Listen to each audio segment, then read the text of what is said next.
Buenas tardes.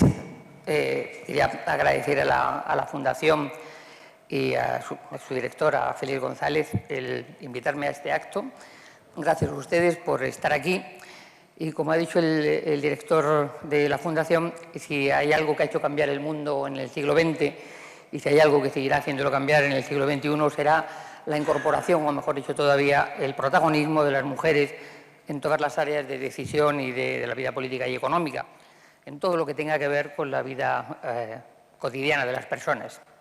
Y sobre eso es sobre lo que vamos a mantener ahora una conversación con Teresa Fernández de la Vega y después un debate con otras tres de las más importantes especialistas en estos temas que hay en España. Y yo, como comprenderán, no voy a presentar a María Teresa Fernández de la Vega porque ustedes la conocen tan bien como yo. Una conversación con ella es siempre algo placentero, con lo cual le agradezco a Félix que se le haya ocurrido que yo fuera la persona indicada para charlar con ella, porque siempre es un disfrute para mí charlar con María Teresa. No voy a presentarla, pero sí voy a decir que a mi juicio es una de las personas que más ha influido en el cambio de la condición legal y social de la mujer en España en la democracia. Y yo, durante esos 6 difíciles años en los que ella estuvo en la vicepresidencia del Gobierno, Teresa no fue una cara que transmitía las decisiones de los demás, sino una mujer con poder que lo ejercía. Y eso fue algo estupendo de ver cómo lo ejercía y cómo no tenía complejos para ejercer el poder, también impulsando la mejora de la condición de la mujer en España. Ella llevó a la realidad teorías políticas de la igualdad. Eso es algo que ella siempre ha sabido hacer, no solamente habla, sino que hace. Y eso es una de sus características que yo creo que la han hecho tan importante en la historia de la condición de la mujer en España. Lo mismo ocurre ahora con su condición de miembro del Consejo de Estado y presidenta de la Fundación de Mujeres por África. Y de eso vamos a hablar, de cómo traducir a la realidad esos objetivos de igualdad de los que hemos venido hablando todo este tiempo. Yo empezaría, Teresa, preguntándote, ¿qué pasa? ¿Qué es lo que está pasando? ¿Hemos perdido el tren? ¿Por qué está ahora todo tan confuso cuando hubo un momento en que pareció que estaba tan claro?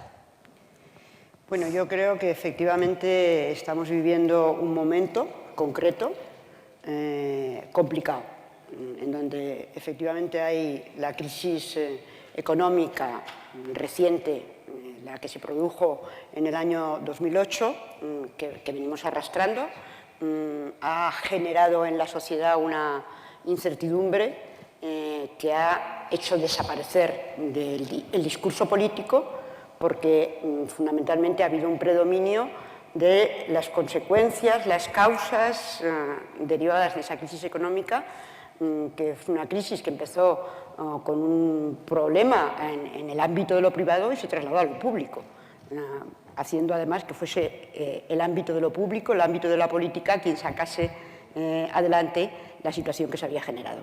Pero bueno, no vamos a hablar ahora de eso, sino que efectivamente eso ha determinado que en estos momentos no se hable de temas que importan e interesan a la gente, como el de la igualdad. Se habla mucho de la desigualdad, ¿no? Y que aquí, en todos los movimientos, muchos economistas intervienen en el debate ahora para decir que ha aumentado la igualdad y, sin embargo, la igualdad de género ha desaparecido de las agendas políticas.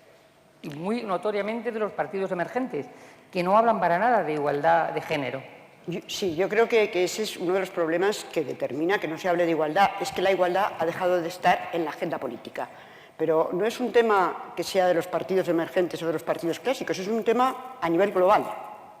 Precisamente este año en el que tenemos 3 citas importantísimas, que es la conmemoración de los 20 años en el que 189 estados firmaron una plataforma de acción en Beijing con 12 objetivos en temas críticos para avanzar en el ámbito de la mujer. Nunca se había producido eso hace 20 años. En 1995, por supuesto, fuimos capaces, las mujeres, de poner de acuerdo a todos los países que formaban el sistema de Naciones Unidas para que firmasen por unanimidad ese acuerdo, un acuerdo importantísimo que marcó un antes y un después. A continuación, 5 años después, se produjeron los objetivos del milenio, hubo la crisis del milenio y las mujeres fuimos capaces de colocar en los objetivos del milenio que se aprobaron la igualdad en el tercer lugar. Y hoy, este fin de semana, se van a aprobar los objetivos del milenio para los próximos 15 años, haciendo balance de qué ha pasado en estos últimos 15 y en estos últimos 20, y debería ser que la igualdad fuese el primero. Si hubiéramos ido por el buen camino, si estuviésemos en el buen camino, pues no. No solo no es el primero, no solo no es el tercero, sino que es el quinto. Es decir, hemos retrocedido. Hay un claro retroceso en los temas que afectan a la igualdad entre hombres y mujeres.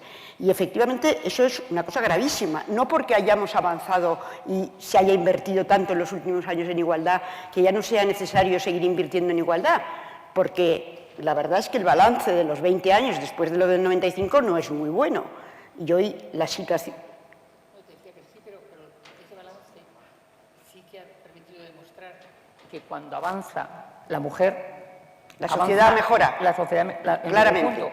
Entonces, ¿por qué pasarlo al punto quinto cuando se supone que, según los datos que se han del balance de Beijing, sería que al revés, ¿no? que es posible ese avance de la sociedad en su conjunto gracias a la mujer? Evidentemente, yo creo que ya está claro, todos los indicadores internacionales muestran que allí donde la mujer participa, la vida mejora, que las economías mejoran, que la educación avanza, que cuando las mujeres en la agricultura tienen los mismos medios que los hombres, 150 millones de personas dejan de pasar hambre, que cuando las mujeres en los países en desarrollo acceden a la educación primaria, se reduce el 40% de la mortalidad infantil, que las mujeres que participan en la economía y en las empresas van mejor.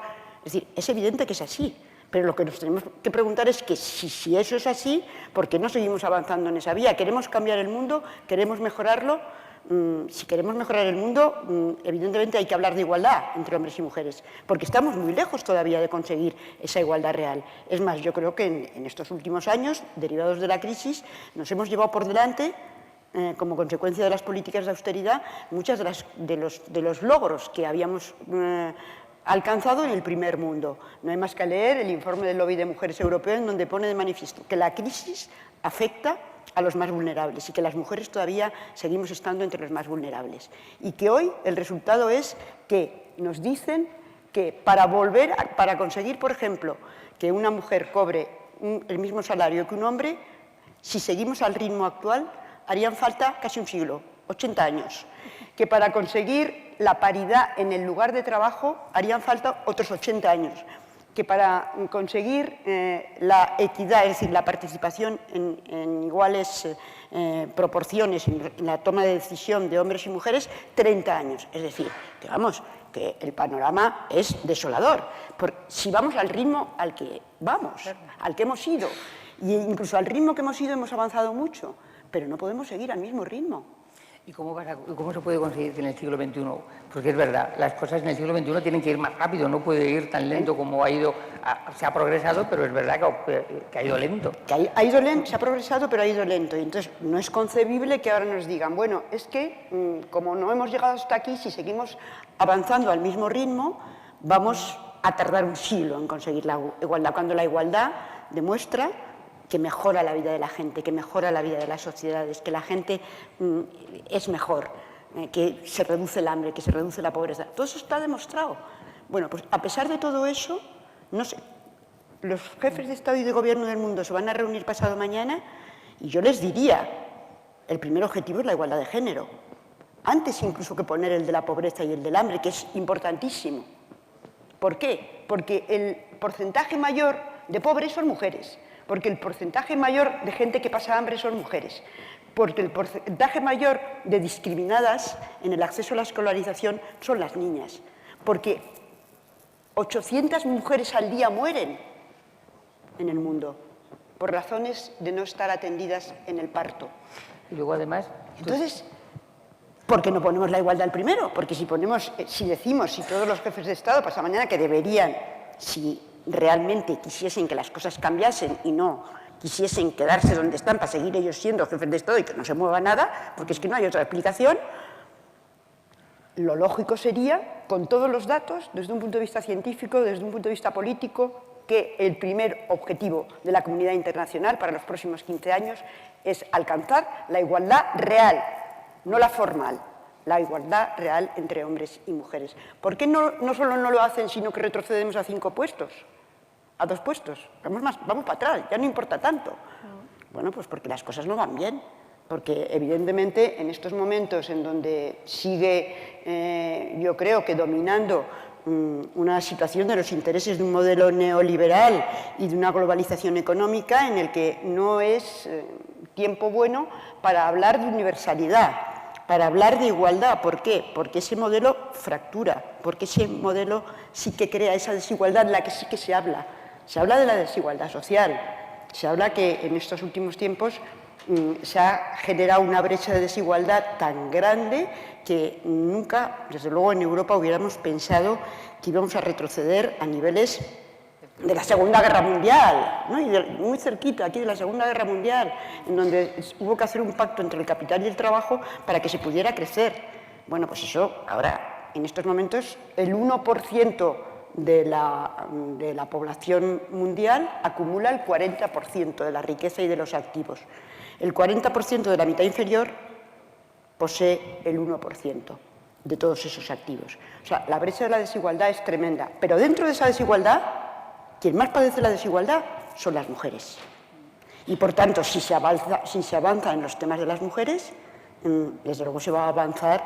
Sobre todo, además, porque por lo que he leído de una conferencia que diste, cuando avanza la mujer, avanza el grupo entero. Avanza la familia. Exactamente, avanza, o sea que cuando la capacidad de reproducción... Porque las mujeres somos los que transmitimos los valores en la sociedad. La madre transmite los valores, transmite la cultura. Incluso la madre ha transmitido la cultura patriarcal, no nos olvidemos. Es decir, el patriarcado resistente, sinuoso y que se transforma y se mete por todos los rincones.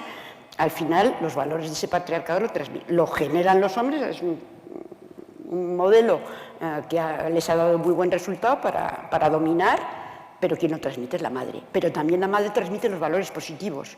Cuando una madre, como decía antes, por ejemplo en África eso es muy evidente, accede a la educación secundaria, bueno, los hijos mejora toda la familia, porque no solo ella ha adquirido una serie de conocimientos y un nivel que la desarrolla como persona, sino porque transmite a toda la familia una cultura sobre la seguridad, sobre la alimentación, sobre la sanidad, mejora la salud, los niños asisten a la escuela, mejora la vida de la gente. ¿Por qué no mejora la vida de la gente? Pues por lo que estamos diciendo. Y por tanto yo creo que en estos momentos que además vivimos en esta etapa nueva de la globalización, en donde sabemos lo que pasa en todo el mundo, en un tiempo casi real, a pesar de la ocultación que hay en términos de cifra y en términos de datos por parte de toda la comunidad internacional, porque no hay manera de saber, por ejemplo, quién cumple de los países los objetivos del milenio. Yo llevo una semana buscándolos y no los he encontrado, y es que al final he llegado a la conclusión que es que no están. O sea, no se sabe quién cumple y quién no cumple, solamente hay datos aislados. Pero a pesar de todo eso, nos enteramos de todo lo que pasa, porque junto a todo eso, la revolución tecnológica nos ha permitido y nos ofrece unos instrumentos, yo creo que muy grandes, y yo ahí tengo puesta una de mis grandes esperanzas para que las cosas empiecen a cambiar, porque en estos momentos sabemos que en todo el mundo cada X minutos violan a una mujer. En estos momentos sabemos que la situación es que de repente secuestran a las niñas de no sé dónde nos enteramos, o que las violan, o que sigue manteniéndose la violación como un arma de guerra, que hay 40 y tantos conflictos armados en casi todas las regiones. Todo eso lo sabemos. Por lo tanto, si no tenemos excusas para saber, no deberíamos tener pretextos para actuar. Entonces, yo creo que en estos momentos hay que volver, desde luego desde el punto de vista del feminismo, de los movimientos sociales y del feminismo en manera particular, a rearmar el discurso y a actualizar la estrategia. El feminismo que ofrece una contextualización, digamos, ideológica, de ideas, y además que da contenido a los procesos de cambio. y que además penetra en todos los aspectos de la vida económica, social, política, incluso en el de las representaciones simbólicas. Esa nueva estrategia precisamente debería tener más atención, prestar más atención a la voz de la mujer en la economía. Por supuesto, por supuesto. Es que habría que escuchar en la economía, en la empresa. Mira, ayer se presentó un manifiesto, los resultados de una encuesta que ha hecho L'Oréal y lo presentaron en el CSIC. Nuestras investigadoras, que tenemos unas investigadoras estupendas, estaba allí la maestra de todas, que es Margarita Salas, porque se ha hecho una encuesta L'Oréal que lleva convocando becas para investigación para mujeres investigadoras desde hace 15 años y hace la conmemoración ahora, en donde la encuesta es tremenda, porque lo que dice es que el 63% de los niños y de los hombres y de las personas en España considera que las mujeres no tenemos capacidad para ser unas científicas de primer orden. El 63% de los españoles dicen que las mujeres hoy no tenemos capacidad para ser científicas de primer orden. Entonces, claro, eso es gravísimo. Eso pone de manifiesto que es que, claro, no está en la agenda. Pero además es que es verdad que las mujeres tienen más dificultades que los hombres, no para ser científicas por falta de capacidad, sino porque tienen unas situaciones mucho más complicadas para hacer carreras dificilísimas. Porque nadie las ha colocado en situación de igualdad. Uno. Dos, porque las mujeres no están tampoco en los centros de poder donde se genera la investigación. Hay científicas maravillosas, pero hay un porcentaje mínimo. No hemos tenido todavía nunca una presidenta del CSIC, el Centro de Investigaciones Científicas. Tenemos ahora una presidenta del CINIO, que era muy graciosa porque ayer le contaba ella la anécdota de que su hijo le decía: mamá, yo no quiero ser mujer. Dice, ¿por qué? Dice, porque ganáis menos dinero. O sea, está en el ambiente. Había esa otra anécdota que tú contabas Es verdad que frente a esa anécdota, Iberia, ¿no? sí, para poner de manifiesto la importancia, la incidencia que tienen las representaciones simbólicas y los estereotipos, hay una anécdota que le contaba el otro día a Soledad, que había contado en la celebración este año del 8 de marzo en Nueva York, la presidenta de Liberia, la presidenta Johnson, en donde, que como sabéis, lleva 8 años de presidenta, que se exilió en su momento cuando la guerra y luego volvió para presentarse a presidenta y ha estado 8 años en Liberia con un mérito extraordinario porque ha sacado el país adelante con ébola incluido. Y claro, le preguntaban a un niño pequeño, ¿tú qué quieres ser de mayor? Y el niño decía, yo vicepresidente. Dice, ¿y vicepresidente por qué? Dice, porque en mi país las presidentas son mujeres. Claro, no ha conocido nada más que a una mujer presidenta. Pues el niño de aquí ve que su mujer gana menos que su padre y entonces dice, yo no quiero ser, aunque tú seas muy importante, mamá, pero no ganas nada. Ganas la mitad que mi padre, que es menos importante. Pero anécdota por anécdota te voy a contar una que leí el otro día, que es que Madame Curie, que era una grandísima científica, fue denunciada por una vecina porque no atendía bien a sus hijas, que fueron premio Nobel también. La hija fue también premio Nobel. Pero una vecina consideró que no cuidaba suficientemente a sus hijas, que pasaba demasiado tiempo en el trabajo, ¿no? O sea, es lo difícil que es. Lo difícil que es cambiar la cultura, pero cuando hemos empezado a cambiarla es muy difícil avanzar, pero es muy fácil retroceder. Por eso hay que estar vigilante y hay que rearmarse en las estrategias. Y yo creo que en estos momentos tenemos que rearmar el discurso, tenemos que volver a llevar al espacio público, al espacio de la política, por muy denostada que esté, que lo está, pero a una nueva política, el discurso de la igualdad.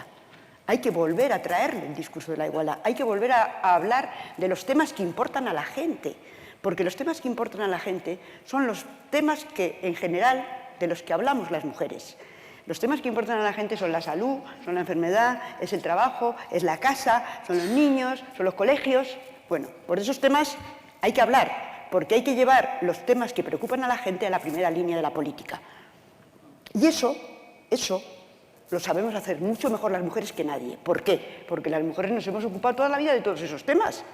Y es transformar en grandes temas los temas de verdad de la vida de la gente. Que esa es una de las razones por las que la gente ya no cree en la política, porque no le interesa nada de lo que dicen. No dicen nada en lo que se sientan implicados. Entonces, claro, eso es una cosa absolutamente tremenda. La única manera de recuperar la dignidad de la política y del espacio público es volviendo al espacio público y que en ese espacio público estén las mujeres. Que estemos las mujeres, pero ya no con cuotas. Mira, yo te voy a decir una cosa. Las cuotas son muy importantes y siguen siendo. Y han permitido que, lo hemos tenido que hacer por ley, han permitido que haya mujeres en el espacio público, porque si no, no hubiera habido las mujeres que hoy están. Y está demostrado que en todos los países que se han aprobado leyes de cuotas hay más mujeres que en otros. Pero yo ya no quiero, yo creo que debemos dar un paso más. No queremos estar como cuota, queremos estar como parte completa, completamente, como la parte del todo que somos, como la mitad del todo que somos. Y yo creo que tenemos que, por tanto, volver a reivindicar, a hablar de ello, a argumentarlo para llevarlo, además, a que la gente lo entienda, que es absolutamente fundamental que haya mujeres en los espacios, en todos los espacios de la vida política, económica y social, donde se adoptan las decisiones. Porque es lo único que es democrático. Porque es que el problema de la igualdad es un problema de democracia. No puede ser democrática una sociedad que excluye a la mitad de la ciudadanía, de golpe, o que la relega a un segundo lugar.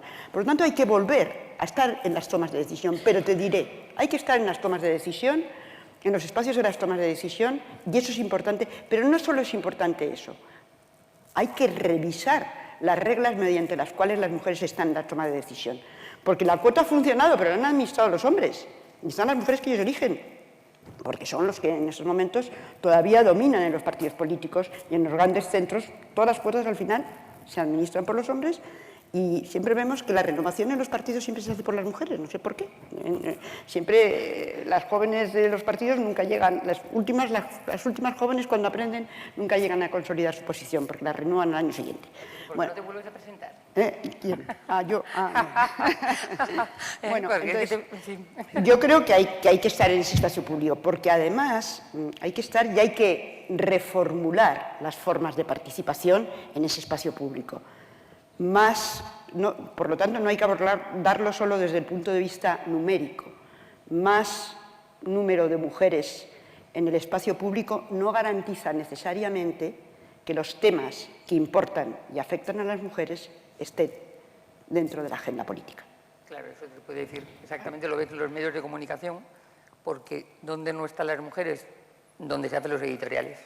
Claro. Ahí es donde no hay mujeres. Exactamente. No hay mujeres donde... Es decir, que aunque haya muchas mujeres no garantiza necesariamente que los temas de igualdad mejoren.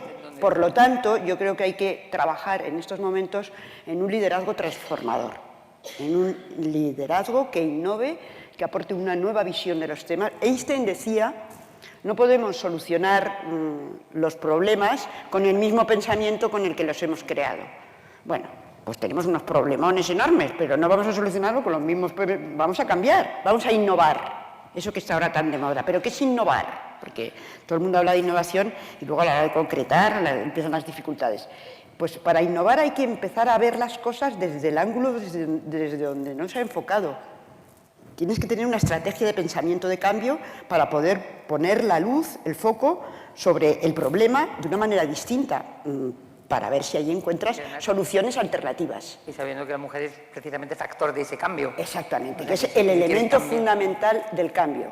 Porque además no hay una sociedad que pueda ser democrática y desde luego que pueda hablarse de una sociedad plenamente moderna si no cuenta con la mitad de las mujeres en condiciones de aportar una visión de la vida que es distinta.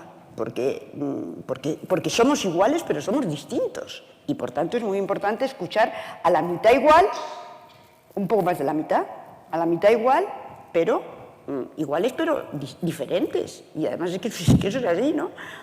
Y eso solo lo podemos hacer estando en el sitio y pensando que estando en el sitio tenemos que hacer una sociedad inclusiva. Tiene que ser una democracia inclusiva que incluya en los discursos y en las tomas de decisiones todo eso que hemos hecho las mujeres a lo largo de la historia y que ha quedado siempre en la puerta de detrás, arreglando acuerdos, buscando soluciones que luego no han pasado en esa transformación social que hemos llevado a cabo a las instituciones porque no hemos estado en las instituciones y por tanto no se ha consolidado los saberes que las mujeres a lo largo del tiempo hemos ido introduciendo en la transformación política y social. En este país, en España, yo pertenezco a una generación que nació la dictadura, que se educó en la dictadura, en el final del franquismo, que hice la carrera en la dictadura, hice las oposiciones en la dictadura, ingresé en la administración en la dictadura y luego participé en la democracia, en la transición, en la democracia y en el periodo de mayor modernidad de este país.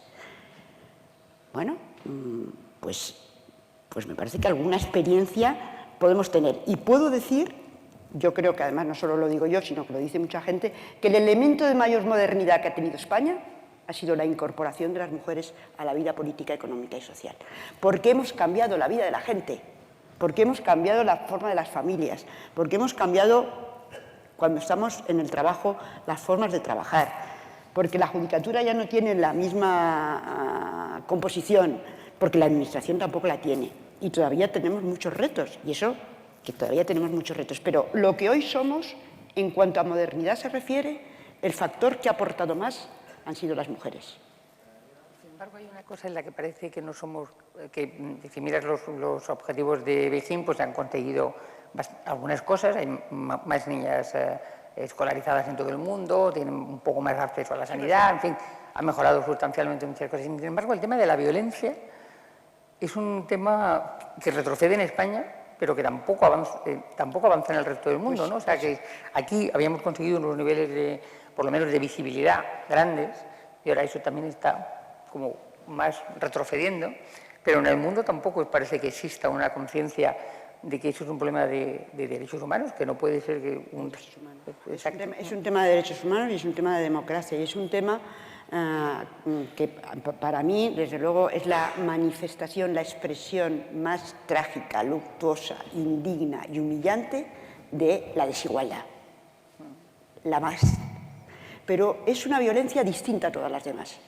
Y hay que tratarla con arreglo a su naturaleza. Porque es una violencia que ha estado siempre en el ámbito de lo privado. Ha estado en la privacidad. Nosotros lo hemos sacado a lo público.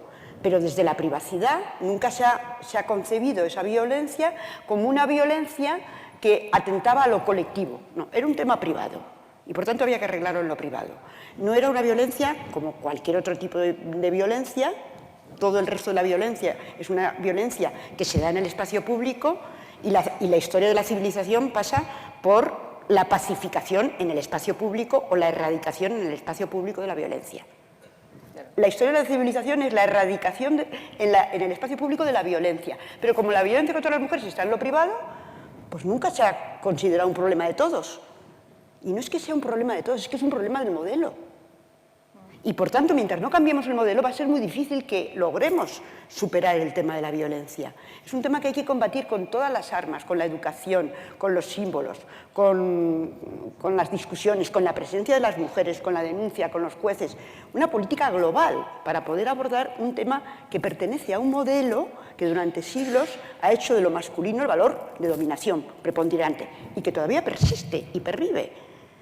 Y que nunca ha considerado que esa violencia era un factor de desestabilización social, porque si se hubiera considerado se habría arreglado, claro, como hemos arreglado otras violencias en este país, muy terribles, que afectaban al espacio social.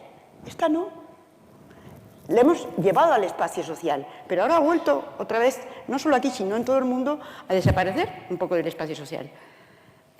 Y por tanto, hay que volver a traerla al espacio político, hay que volver a traerlo al espacio de la comunicación pública. Hay que hablar en la televisión todos los días de los crímenes. Esto lo tuvimos muy estudiado.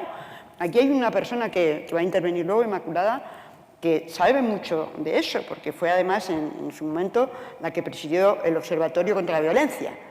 Y es un tema sobre el que hay que estar siempre encima y que hay que combatir con todos los medios. Hay que traer la violencia al espacio público, porque si no la traemos al espacio público no vamos jamás a erradicar la violencia de la sociedad, porque las sociedades se civilizan por la pacificación o la erradicación de la violencia, pero en el espacio público. Si está escondida y está por detrás, va a ser muy difícil hacerlo.